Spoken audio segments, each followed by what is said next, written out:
Millions of Americans are seeing their utility bills jump after regulators greenlight a series of rate hikes. So last year, regulators approved 43 rate hikes across the U.S. Nearly all of them have already gone into effect, while 8 are slated to happen in the coming months. So CBS News correspondent Ian Lee joins us live in Kansas City now. So Ian, some of those states are bearing the brunt of these rate hikes.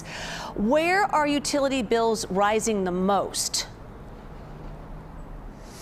Hi, Juliet. So we're talking about $11.6 billion increase across the United States, affecting about 56 million Americans. And where you get hit depends on where you live. We got a map for you.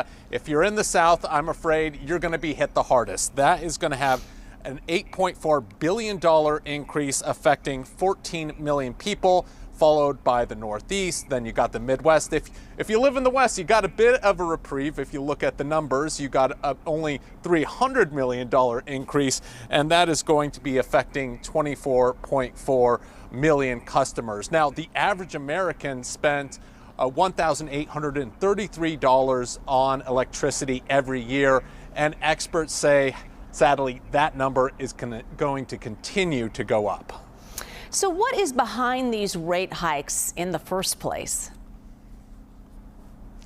Yeah, so there's a lot of things that you have to look at when it comes to the increase in the rates. First off is just things wear out. So they're going to have to replace and repair old utilities.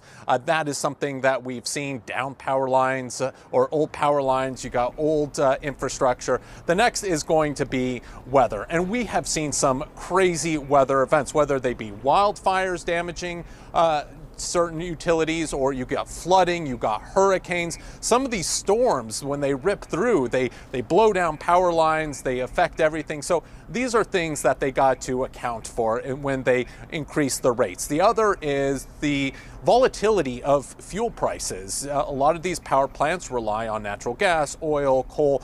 That can be volatile in those fuel prices. That is taken into consideration. And then, of course, something that we've all probably are affected by are these data centers. They take a lot of power. People who use AI, that AI takes a lot of power. And so these data centers, they're popping up all over the country, and they just draw a lot of electricity. And so that is another reason why these rates are going up. All right, Ian Lee. Ian, thank you.